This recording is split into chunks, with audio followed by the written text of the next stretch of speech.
Day 2 of regionals in North America is underway. Welcome back inside the CrossFit Update studios. I'm Sean Woodland with Tommy Marquez and Pat Sherwood. Thanks so much for being with us on this Saturday. We'll have more South team action in a second, but we want to get everybody caught up on what happened overnight in the Pacific Regional. We talk about Saturday being moving day or separation Saturday, and that is certainly what we saw down in Australia.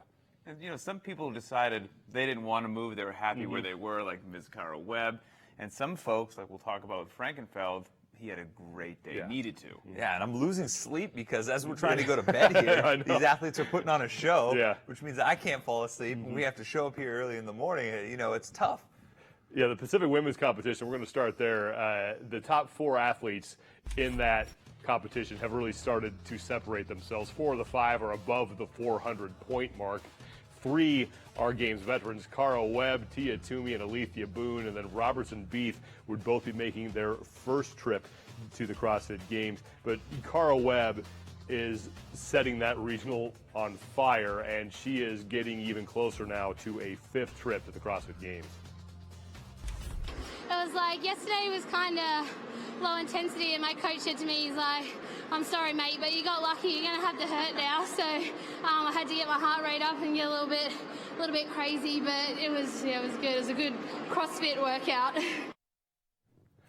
I mean, that's just Cara Webb. We should expect this, but I don't know why this surprises me every year. But she, again, is just dominating this field. She's one of those athletes.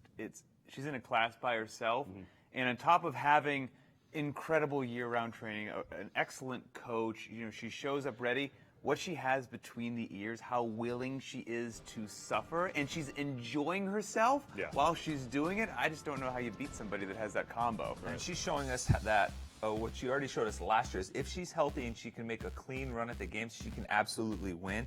Talk about how dominant she is. Last year, she had 460 points at this point in time in the competition. This year, she's got 480, so she's actually doing better than the dominant performance we saw from her last year. And I don't think we ever doubted that Cara Webb was going to be at or near the top of the leaderboard at this point. We may have had some question marks about Tia Toomey, though, because we just hadn't seen the body of work that we've seen from Cara Webb. I think any of those questions now are gone. She's legit. Yeah. I mean, maybe one of the few things I was curious about is she's not one of the bigger girls out there. We saw her struggle in heavy DT at the games last year. So how would some of the heavier events play out at regionals? Because there's some good loading. No problem whatsoever, and actually exceeding my expectations. So I can't wait to see what she's going to do. She's going to Carson. And just from the eye test, she's looking lean. She's looking mean. She looks like she has worked herself into a whole nother type of athlete after a second place finish last year. She's had basically all top 5 finishes this year. She only had 1 outside of the top 6. So it's funny to say if she's making a statement. I don't know if she makes statements. I think she just shows up, you know, hits cruise control and finishes inside the top 5. You mentioned cruise control, and that's exactly what Cara Webb and Tia Toomey will be able to do on Sunday. They're not going to, but if they wanted to take it easy, they could. And this is why they have won 4 total events between the 2 of them, and they've averaged a top 3 finish. Cara Webb has 480 of a 500 total possible points, and the 2 of them only need a handful of points to make it to the games, so they could really go out. Cara Webb could really just do the minimum work requirement in the final events, and she's going. Now, you know that's not going to happen. No. But that's how well that those 2 have done on days 1 and 2. Let's talk about the 2 women who are trying to make their first trip to the games who currently sit in the top 5. That's Justine Beath. She sits in 3rd place, and then Harriet Roberts, she's in 5th. Are they going to be able to stay there? Justine Beath is looking fantastic, 100% legit. She's in the top 3 right now, and she might move a little bit, but I don't think you can get her out of the top 5. I think we're going to see her go all the way. She's competed at regionals the last 4 years and done well. A 7th, an 11th, an 8th, and a 10th. 2013, she went to the games on a team. She's only 25 years young. She's got 4 top 5 finishes and a 10th, so nothing that gives me any pause whatsoever. I think she's solid. The other woman, Harriet Roberts, I'm not quite sure yet whether or not she's going to be able to stay inside the top 5. Yeah, she started off the competition great.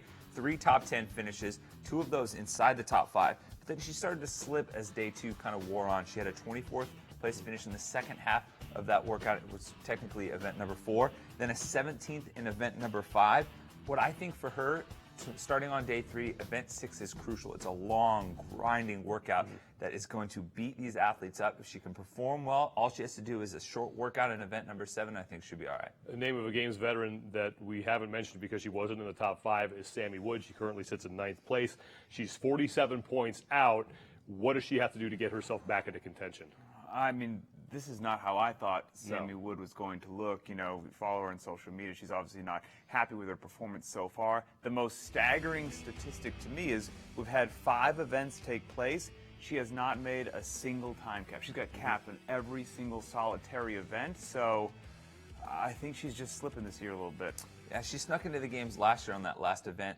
I think if she wants to make it back, she has to finish out the rest of the competition day, or for day 3, excuse me, with 2 top 5 finishes. She has 0 so far. So she's going to have to step above and beyond what she's already performed just to have herself have a shot. Yeah, it is. The women's side looks like it's becoming a lot more clear, at least through 2 days at the Pacific Regional. The men's side, though, a lot of drama there, and it was really moving day for them on day 2. Rob Forte takes over the top spot by just 1 point over Mitchell Cinnamon. James Newberry climbed up. Zeke Grove still in the top 5, and then Ricky Garrard occupies that final spot. And a couple Games veterans on the outside looking in.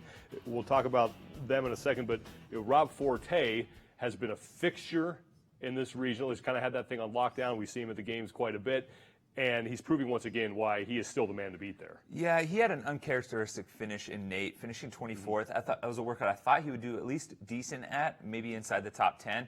But he showed why he's a Games veteran, why he's a Games athlete perennially. Because even though he has a bad finish, they can finish strong. They can kind of recalibrate themselves, focus on the task at hand, and finish well. And he did that with a 1st and a 2nd to close out day number 2. He's just an old school CrossFitter that likes to suffer. He's one of those guys, won the 333 back at the Games. So not surprised to see him have a good day 2. And looking forward to day 3, I don't see anything that's going to shake him up either. He's going to love that long chipper. He's going to excel at the invitational event, so he's good to go. A couple guys who are looking for their first trips to the CrossFit Games were impressive yesterday, managed to move themselves up the leaderboard. No one, I think, had a better day, though, than Kyle Frankenfeld. Kyle Frankenfeld, man, at the end of day 1, I'd taken off my Frankenfeld jersey. I'd thrown it in the trash. I was weeping. I thought he'd broken my heart. And then, boom, shows up on day 2 and just moves himself right up the leaderboard, showing that moving day can be a positive thing. Entered day 2 in 22nd, climbed to 16th to 9th, ending in 7th place, just about 29 points out of a qualifying spot. This kid has an engine. I think day 3 looks excellent for him. A guy who's been knocking on the door for a couple of years now, James Newberry, had a phenomenal day. We talked about how good of a day Rob Forte had in day number 2. Well, James Newberry had almost an identical day to him. Rob had a 12th, a 1st, and a 2nd. Well, James had a 13th, a 1st, and a 2nd, including an event win in number 5, where he was just a madman on the True Form GHDs and the deadlift, finishing in the 12-minute mark. You know, he just needs a 4th or better to hold on to that spot in qualifying. I think that this is the year for him. Yeah, here's how the leaderboard shook up on day 2 on the men's side. We talked about both Frankenfeld and Newberry making moves towards the top. Forte goes from 11th to 1st. Newberry goes from 12th to 3rd. And then Frankenfeld, remember last year it was Ben Garrard who made that charge and got himself into the Games on the final event. And Kyle Frankenfeld is trying to do his best Ben Garrard impression. There are a couple of Games athletes, though, that we thought would be in the top 5, I think, at this point. At least one of them, Con Porter. And then Kevin Manuel also on the outside looking in. Porter 6th, Manuel is 8th. What are their chances now of working their way into the top 5? They can do it, but the problem is, as every event goes by, it gets tougher and tougher to punch into that top 5. So right now, Kevin Manuel, who went to the Games last year, did fantastic, is sitting in 8th place. He's about 37 points out of a qualifying spot. He's had an excellent regionals. Honestly, he just bombed event 4 where he took 30th. Other than that, he's looked solid. Day 3, I think, plays very well for him, and he competed at the Invitational. That's what event number 7 is based on, so he's got a little advantage there. Yeah, and I'm a little confused by Con Porter. He had such a good day 1, and then he comes back, not a single finish inside the top 10 on 3 events, including a 20th place finish in event number 4, which had all those pistols. And I went back to 2014 in Nasty Girls version 2.0. He won that event in the what was then the Australia regional. With all those pistols, he smacked that workout, and he just didn't have the type of energy I'd expect from a Games athlete. If you're watching the South stream, we're going to get you back out to action right now. Team Event 6 is getting set. Jeff Brightwell, Chase Ingram have the call there. If you're watching the California stream, stick around. We're going to recap what happened in the South this morning and also get you ready for action on Saturday in Del Mar.